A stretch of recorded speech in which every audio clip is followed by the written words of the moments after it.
जज्बाए दिल घर में चाहूं हर चीज मुकाबिल आ जाए मंजिल के लिए दो गाम चलूं और सामने मंजिल आ जाए है जज्बाए दिल घर में चाहूं। क्या बात है मियां साहब, ਅੱਜ ਤੇ ਨਈਰਾ ਨੂਰ ਸਾਹਿਬਾ ਨੂੰ ਵੀ ਕੱਟ ਗਏ ਹੋ। खैर ते है मियाँ साहब, सारे नूं कट्टी जा रहे हो, किते लाहौरों फोटो पास वाली बस नहीं चलाते रहे तुसीं? एक लाते तमाल पा के शर्त जितने वाले मलंग मैं तुम्हें बस चलाने वाला नजर आ रहा हूं।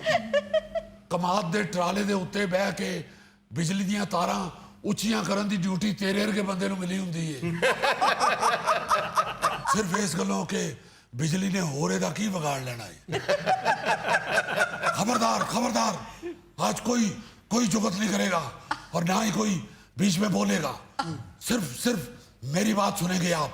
लो आप जुगतां कर लिया ते साडी जुगतां ते पाबंदी ला रहे हो मियाँ साहब। इत्थे बह के जे बोलना भी नहीं, जुगतां भी नहीं करनियां ते फिर इत्थे बहन दा फायदा की? उठो यार चलिए, छुट्टी छुट्टी छुट्टी। ओए छुट्टी, बैठो नीचे बैठो। छुट्टियां कर करके अभी तुम्हारा दिल नहीं भरा? चलिए तो ऐसे कह रहे हो जैसे तुम हस्बे हाल के दानिश्वर नहीं जेडी भैंस हो। मियां साहब पहले आप खुद उनको फ्री कर लेते हैं, फिर जब वो आपको जुगत करते हैं तो आप गुस्सा कर लेते हैं। देखे मैं जुगत पे गुस्सा नहीं करता, मैं जुगत को खुद पसंद करता हूं। मैंने इस बात का गुस्सा नहीं किया कि इन्होंने मुझे बस का ड्राइवर कहा है, क्योंकि मैं समझता हूं कि पाकिस्तान चलाना और 72 सीटों वाली बस चलाना एक ही काम है। क्योंकि जिस तरह 72 सीटों की बस का ड्राइवर किराया वसूल करके बगैर सीट दिए सवारी को मुतमईन रखता है जी, इसी तरह पाकिस्तान का ड्राइवर भी वोट वसूल करके बगैर सहूलत दिए अवाम को मुतमईन रखता है। मियाँ साहब आ गोग्याल वेखो, अब बस बकरी लेके चढ़ गया जी। अब भाई बकरी नहीं, मियाँ साहब जुल्फी बैठा है। मियाँ साहब इन्हां नूं छड्डो, ये दसो अज सानू किवें मुतमईन करना जी? भाई मैं तो आपके लिए खुशखबरियों की झोली भर के लाया हूँ, आप सुनने के लिए तैयार ही नहीं है। नहीं नहीं दसो दसो, असी रेडी हाँ, दसो की खुशखबरी है? मिर्जा साहब, आमतौर पे लोगों के पास एक खुशी हो तो वो फूले नहीं समाते। मैं तो यहाँ खुशखबरियों की पूरी पंड उठा के फिर रहा हूँ। आप यकीन माने मैंने कभी सोचा भी नहीं था कि अल्लाह ताला मुझे इस उम्र में खुशी दिखाएगा। जी खुशी दिखाएगा? मियाँ साहब फिर खुसरे बुला लिए? गौरी साहब की ताड़ी गर्मी ने मत मारी है, वो तो तुसी सैल दे सिक्के अंदर हैट भी नहीं लाते सिर तो। यार हर खुशी खुसरे नचाण वाली नहीं होती। चलो मियां साहब फिर ढोल मंगा लेने हैं। ओहो क्या हो गया आप लोगों को? सुन तो ले कि आखिर खुशखबरी है क्या? जी मियां साहब। मैं आपको क्या बताऊं, एक एक खुशखबरी ऐसी है कि मेरा जी चाहता है कि हर खुशखबरी को 10 मिनट बाद दोहराऊं और साथ ये भी कहूं कि इस खुशखबरी को आगे 10 बंदों तक पहुंचाने वाले को 24 घंटों के अंदर अंदर एक बड़ी खुशखबरी मिलेगी। मैनू दसो जनाब, मेरे तो 10 इत्थे ही पूरे हो जाने ने। देखिए सबसे पहले तो आपका भी फर्ज बनता है कि आप मुझे क्रेडिट दें कि ये ईरान अमेरिका की जंग जिसका रुकना मुश्किल नहीं नामुमकिन था, वो आपके इस इंटरनेशनल खादम ने अकेले रुकवा के दिखाई है। चलो आप यकीन माने अल्लाह ताला के बेपाया फजलो करम से इस जंग को रुकवाने के लिए जितने पापड़ आपके इस भाई ने बेले हैं, इतने पापड़ तो स्कूलों के बाहर पापड़ बेचने वाले भी नहीं बेलते होंगे। आप ये देखें कि आपके इस खादम ने तन तनहा वो काम कर दिखाया जो बुनियादी तौर पर इकवाम मुत्तहिदा का था।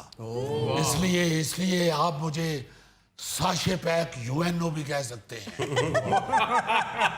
बल्कि मुझे यकीन है कि आने वाले दौर में इंशाअल्लाह तालिब इल्मों को सिलेबस में बाकायदा इस हवाले से, मेरे हवाले से ये बताया जाएगा कि a man who was a UNO in himself।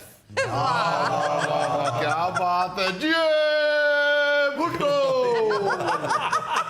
ओ मियां साहब, वाकई नामुमकिन काम था जो मुमकिन हो गया, मगर जनाब। मगर ना ला आगे, मगर ना ला, बड़ा तेरा मगर दी मी मरगा मुंह है। तेरे वर्गे परिंदे मगरमच्छ दे दंदां चों बोटी कढ रहे होंदे ने। ओ जनाब, मैं कहना चाह रहा मैं कारनामा ते हो गया, मगर जनाब हुन अवाम दा भी सोचो। देखें, मैंने पहले कहा था कि मेरी बात में कोई नहीं बोलेगा। आप बाज नहीं आ रहे। खुदा हाफिज। प्लीज प्लीज माफ कर दो, बच्चे हैं, प्लीज। हद हो गई है। जुल्फी, तुम्हें इस जंगबंदी की अहमियत का एहसास तब होता अगर तुम आबनाए हुरमज में फंसे हुए किसी बैरी जहाज में फिरने वाले चूहों में शामिल होते। मियां साहब, ये जुगत कुछ ज्यादा ही लंबी नहीं होगी? और साहब, आबनाए हुरमज भी कोई कम छोटी नहीं है, 35 किलोमीटर लंबी है।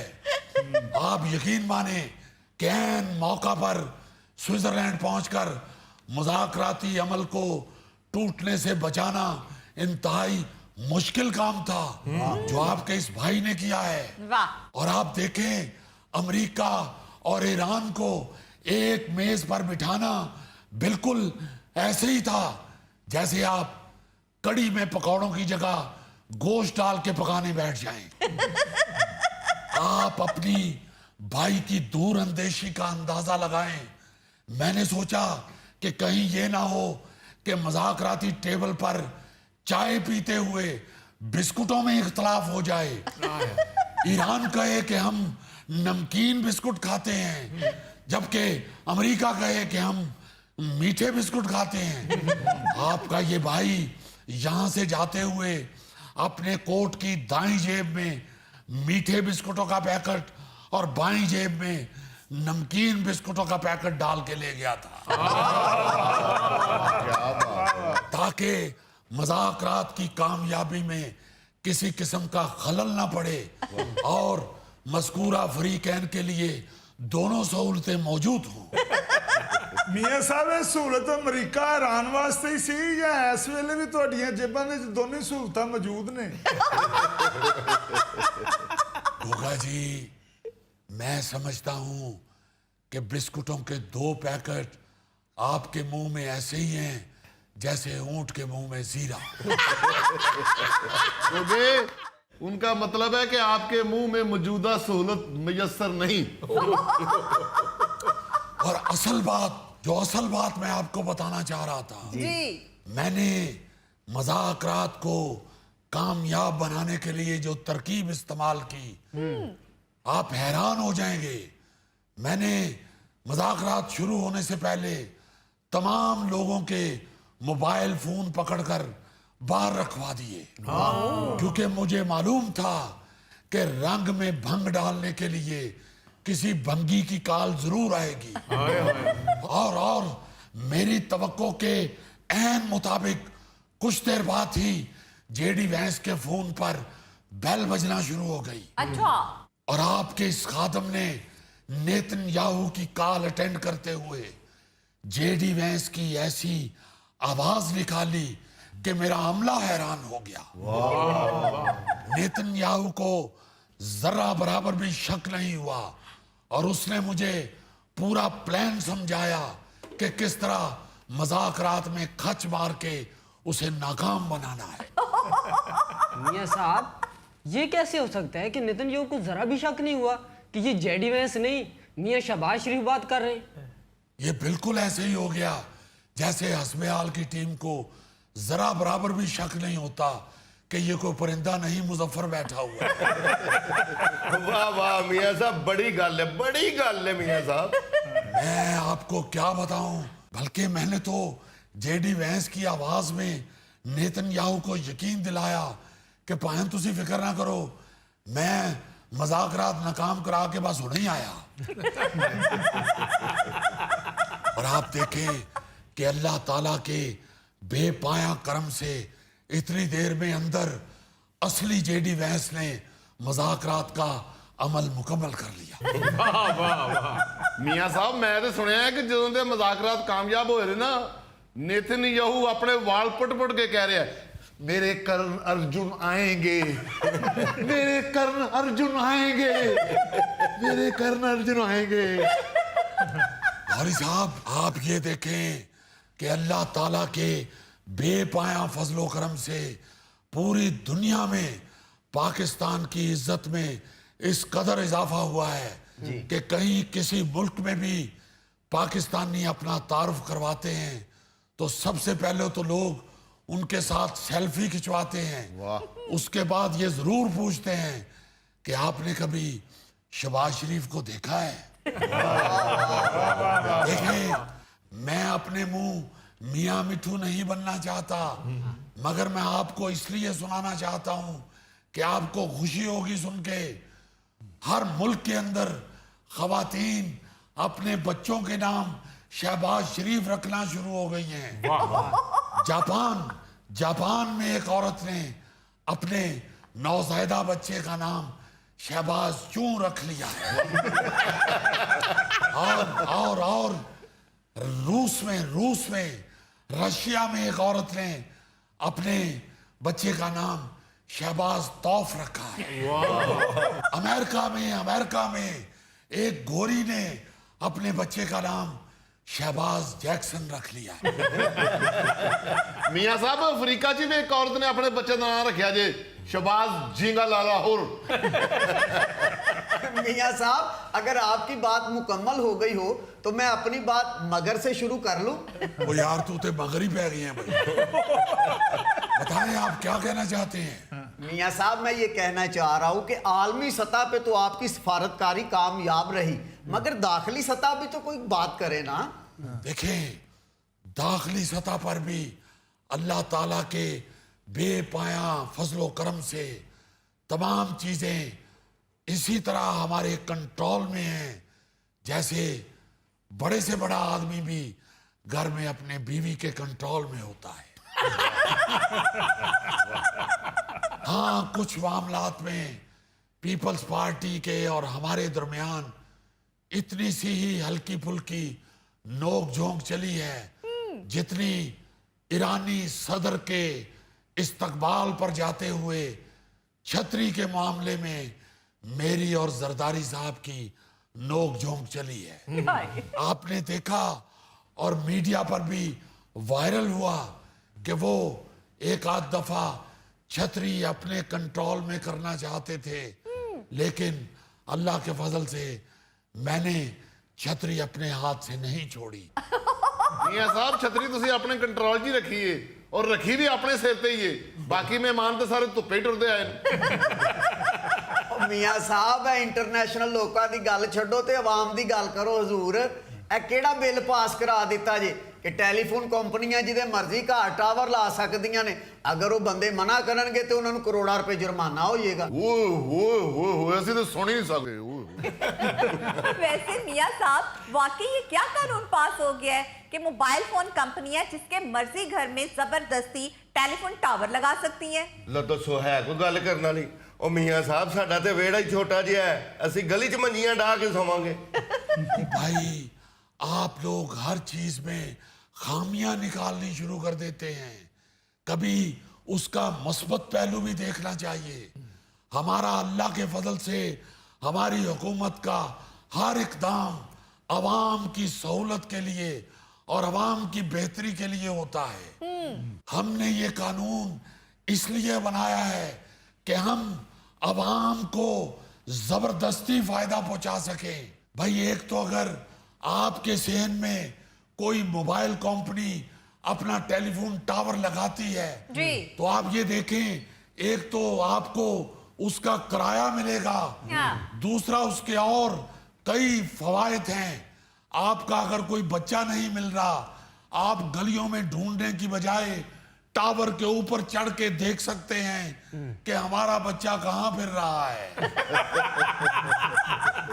फिर आप किसी अपने बच्चे को सब्जी लेने के लिए भेजते हैं कि जाओ 1 किलो आलू लेकर आओ। बाद में आपको पता चलता है कि आज मेहमान भी आने वाले हैं, आलू तो 2 किलो मंगवाने चाहिए थे।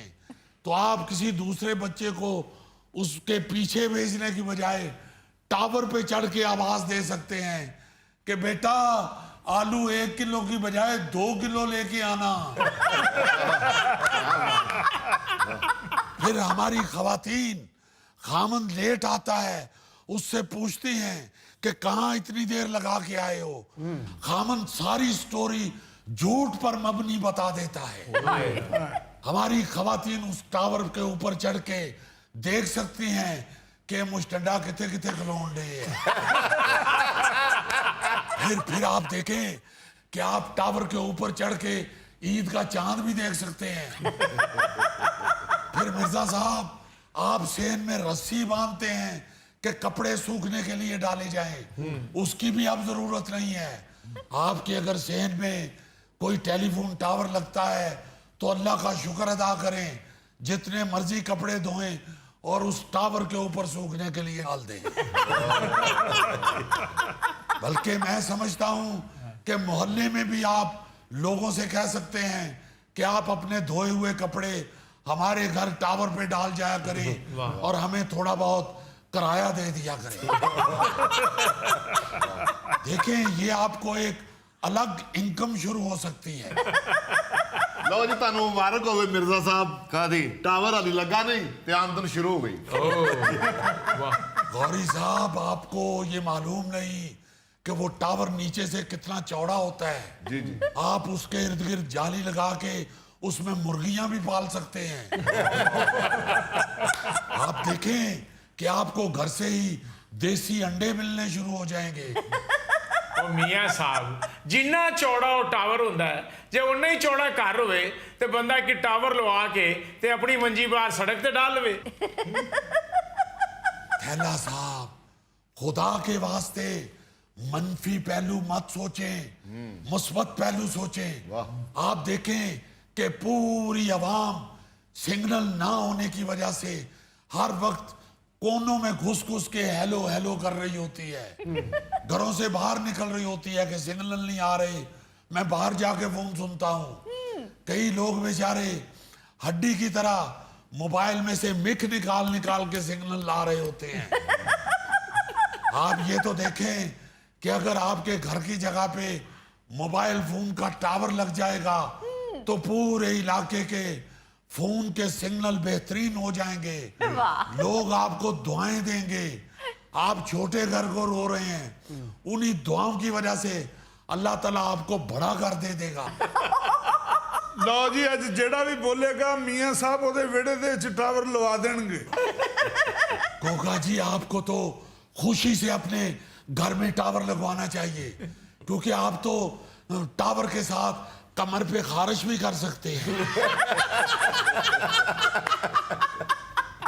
गोगा जी को हर वक्त मैदे की गड़बड़ रहती है, जुल्फी की कमजोरी नहीं जाती, थैला बेचारा बुजुर्ग हो चुका है, इससे उल्टबाजी नहीं लगनी।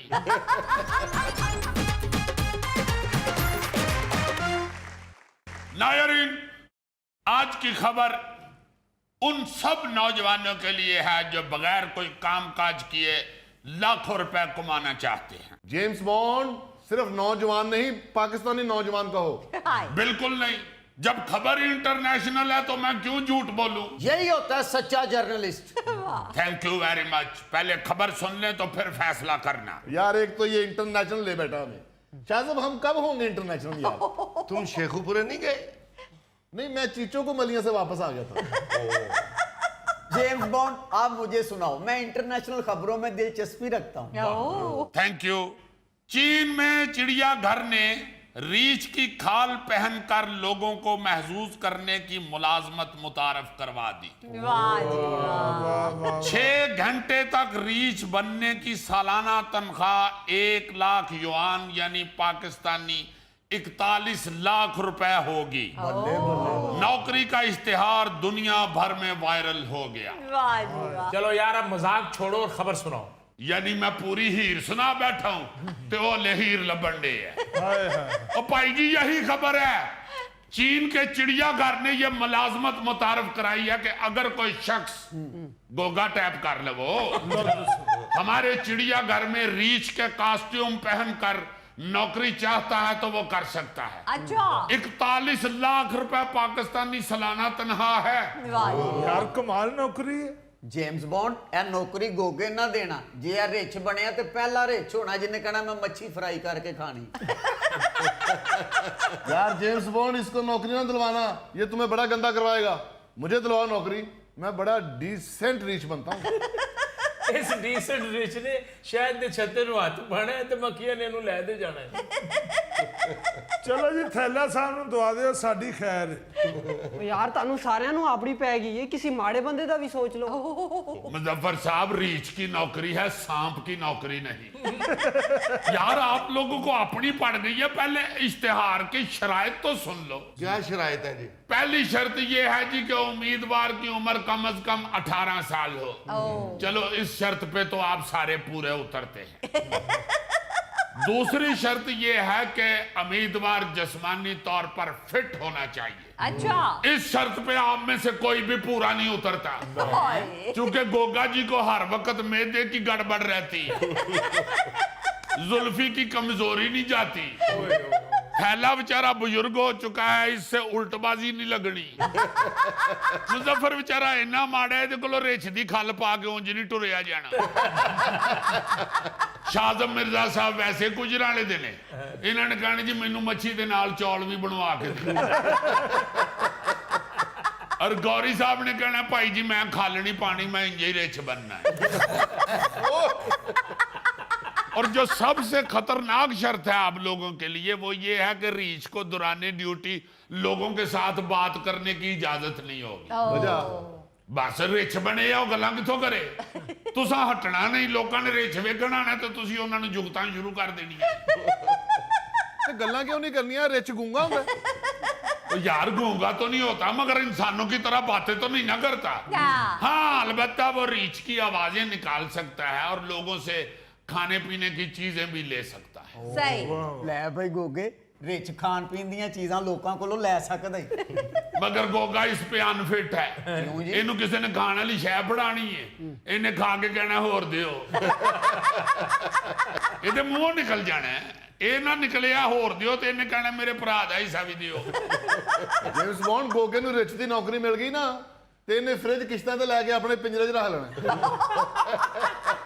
इनके जरा ख्यालात सुनो, रिच ने फ्रिज भी रखी है, हाय लोकी रिच वेखण आए ने, रिच अंदर फ्रिज चो बर्फ वाला छन्ना कड्ढन गए है। और यार इश्तिहार में बड़ी सख्त शराइत लिखी हुई है। अच्छा उसमें लिखा हुआ है कि रीच ज्यादा देर लेट नहीं सकता, अगर थक भी जाए तो ज्यादा से ज्यादा 2-3 मिनट आराम कर सकता है। अच्छा और आराम करते हुए भी लत ते लत नहीं रख सकता। ਲਾਤੇ ਲੱਤ ਰਿਚ ਨੇ ਰੱਖਣੀ ਵੀ ਕਿਉਂ ਹੈ? ਉਹ ਕਿਹੜਾ ਮਾਮਾ ਸੌਰਾ ਹੈ? और यार बताना तो मेरा फर्ज है ना, ये जुल्फी जैसे पतले पतले बंदे लेट के लत पे लत रख लेते हैं। हाय फिर दूसरा ये लिखा हुआ है कि अगर पिंजरे के पास लोग आएंगे तो रीछ को उछलना भी पड़ेगा, डांस भी करना पड़ेगा, अच्छा दरख्त पे चढ़ के भी दिखाना पड़ेगा, वाह जी वाह। और झील में रीछ की तरह मछलियां भी पकड़नी पड़ेंगी। जेम्स बॉन्ड ਇਹ ਦਰਖਤ ਤੇ ਚੜਨ ਵਾਲੀ ਸ਼ਰਤ ਗੋਗੇ ਵਾਸਤੇ ਬਹੁਤ ਮੁਸ਼ਕਿਲ ਹੈ। ਇਹਨੇ ਰਿਚ ਬਣ ਕੇ ਦਰਖਤ ਤੇ ਚੜਨਾ ਹੈ ਤੇ ਉਹਦਾ ਟੈਨ ਟੁੱਟਣਾ, ਇਹਨੇ ਥੱਲੇ ਡਿੱਗ ਪੈਣਾ। ਤਿੰਨਾਂ ਦਿਨਾਂ ਵਾਸਤੇ ਪਤਾ ਲੱਗਣਾ ਜੀ ਰਿਚ ਦਾ ਕਮਰਾ ਬੰਦ ਏ, ਉਹਦੀ ਬਾਹ ਚੜਾਉਣ ਵਾਸਤੇ ਉਹਨੂੰ ਹਾਫਸਾਬਾਦ ਜਰਾ ਕੋ ਲੈ ਗਏ ਨੇ। ਵਾਹ ਵਾਹ ਵਾਹ। ਉਹ ਦਾਨਿਸ਼ਵਰਾ ਪਹਿਲੇ ਮੈਨੂੰ ਤੇ ਪੁੱਛ ਲੈ ਕਿ ਮੈਂ ਨੌਕਰੀ ਕਰਨਾ ਚਾਹਨਾ ਜਾਂ ਨਹੀਂ। ਯਾਰ ਗੋਗਾ ਦਰਖਤ ਤੋਂ ਨਾ ਵੀ ਡਿੱਗੇ ਨਾ ਤੇ ਹੋਰ 100 ਸਿਆਪੇ। ਇਹਨੇ ਜਿਹਦੇ ਕੋ ਫ੍ਰਿਜ ਕਿਸ਼ਤਾਂ ਤੇ ਲਈ ਨਾ ਉਹਨੇ ਚਿੜੀਆ ਘਰ ਪੁਲਿਸ ਲੈ ਕੇ ਆਣਾ ਲੱਭਣ ਵਾਸਤੇ। ਪਤਾ ਲੱਗਣਾ ਜੀ ਰਿਚ ਕਿਸ਼ਤਾਂ ਵਾਲੇ ਕੋਲੋਂ ਡਰ ਕੇ ਉਹ ਪਿੱਛੇ ਜਾ ਕੇ ਬਾਂਦਰ ਦੇ ਪਿੰਜਰੇ 'ਚ ਲੁਕਿਆ ਹੈ। ਤੇ ਦੁਕਾਨਦਾਰ ਪਿੰਜਰੇ ਦੇ ਬਾਹਰ ਖਲੋ ਕੇ ਬੜਕਾ ਮਾਰਨ ਡਿਆ ਹੈ, ਔਰ ਬਾਹਰ ਆਏ ਵੱਡਿਆ ਰਿਛਾ। ਉਧਰੋਂ ਬਾਂਦਰ ਰਿਚ ਨੂੰ ਧੱਕੇ ਮਾਰ ਰਿਹਾ ਹੈ ਕਿ ਜਾ ਆਪਣੇ ਪਿੰਜਰੇ 'ਚ ਜਾ ਯਾਰ, ਮੇਰੇ ਸੌਣ ਦਾ ਟਾਈਮ ਹੋ ਗਿਆ। ਗੋਗੇ ਰਿਜ਼ਾਈਨ ਦੇ ਦੇ। ਬਾਂਦਰ ਨੇ ਤੇਰੀ ਵਰਦੀ ਪਾੜ ਦੇਣੀ ਤੇ ਤੂੰ ਨਕਲੀ ਰਿੱਛ ਬਣਿਆ ਫੜਿਆ ਜਾਣਾ। ਉਹ ਯਾਰ ਕਾਦੇ ਵਾਸਤੇ ਮੇਰੇ ਪਿੱਛੇ ਪੈ ਗਏ ਹੋ? मेरी कदों अपॉइंटमेंट मंजूर हो गई है। गोगे तुम फिक्र ना करो, तुम्हारी अपॉइंटमेंट यहाँ हो भी नहीं सकती क्योंकि उन्होंने चुस्त रिछ चाहिए जेड़ा कलाबाजियां भी ला के वहाए ते दरख्त ते भी चढ़ के वहाए ते मच्छियां भी फड़ के वहाए। तू ते सारे करतब कर ले तो मुड़ के तू डांग फड़ के पिंजरे च फिरन डिया।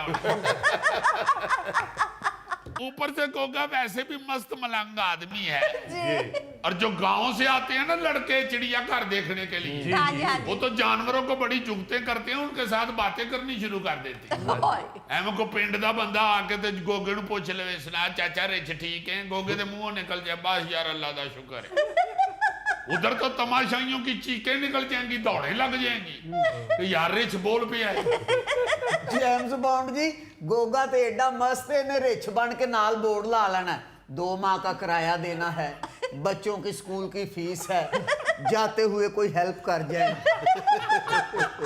ओ 1 मिनट खलो जा, एलन मस्क दिया बेटे है। यार गोगे का पीछा छोड़ दें, गोगा तो अनफिट है, एडा तगड़ा तो एडा ऊंचा रिछ हुंदा ही नहीं। आप सब में अगर इस जॉब के लिए कोई बहुत ज्यादा मुझे फिट नजर आता है ना, थैला नजर आता है। यार थैले नूं रिछ ना बनाना, ये मुल्तान दा हैगा, पब्लिक वेख के रिछने शुरू हो जाना। चिट्टा चोला सीवे दर्जी नहीं बोलेंदा ढोले दी मर्जी। ओए चिट्टा चोला सीवे दर्जी नहीं बोलेंदा ढोले दी मर्जी। भाई ओ चाइना दा चिड़िया घर है, उत्थे लोकां नूं चिट्टे चोले दी किते समझ आनी है? लोकां ने यही समझ लिया कि रिच कोई अपनी जुबान च कुछ कह रहे हैं।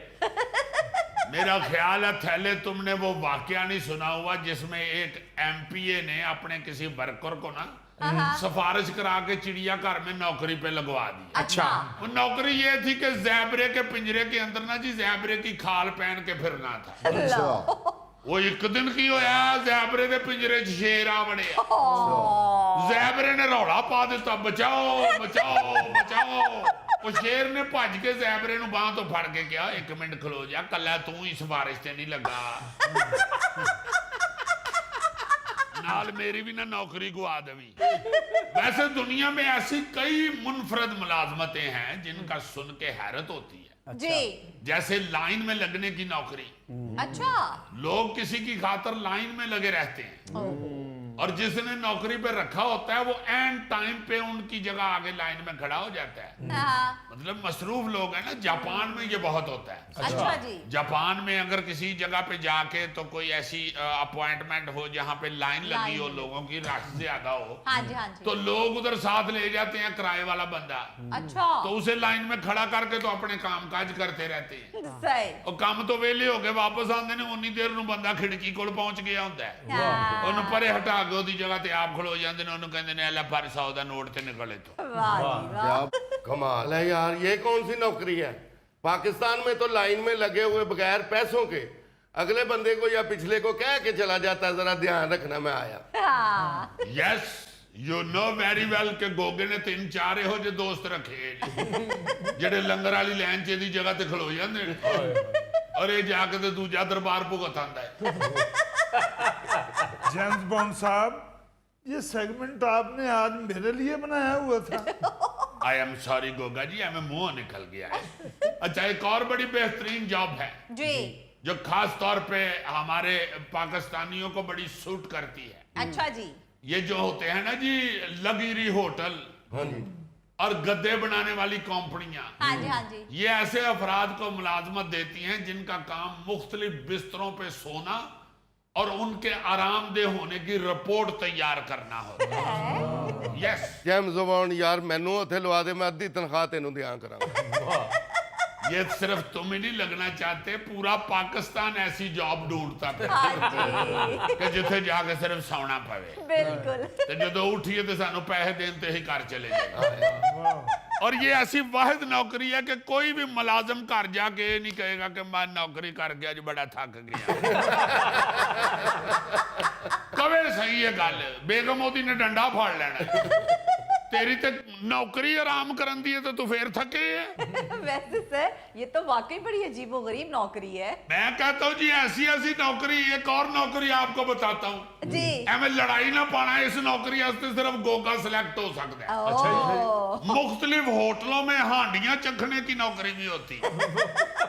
हाँ हाँ, ये कई होटलों वाले ऐसे बंदे रखते हैं कि एक डिश पकाई है ना तो उसे पहले को बंदा चख ले ताकि कस्टमर के पास जाने के बाद ना कोई नुक्स निकल आए। अच्छा। वो सिर्फ खाना चख के बताते हैं कि ओके राइट सर्व करो। वाह। ਜੇਮਸ ਬੌਂਡ ਹੈ ਨੌਕਰੀ ਮੈਨੂੰ ਫੌਰਨ ਦਵਾ ਦੇ। ਇਹ ਦਵਾ ਦਿਓ ਜੇਮਸ ਬੌਂਡ ਜੀ, ਇਹ ਨੌਕਰੀ ਦਵਾ ਕੇ ਤੁਸੀਂ ਫੜੇ ਜਾਣਾ ਬਾਊ ਜੀ। ਇਹਨੇ ਚੱਖਣ ਚ ਹੀ ਹਾਂਡੀ ਮੁਕਾ ਜਾਣੀ ਹੈ ਤੇ ਗਾਹਕ ਨੇ ਬਾਹਰ ਬੈ ਕੇ ਇੰਤਜ਼ਾਰ ਕਰਦੇ ਹੋਣਾ।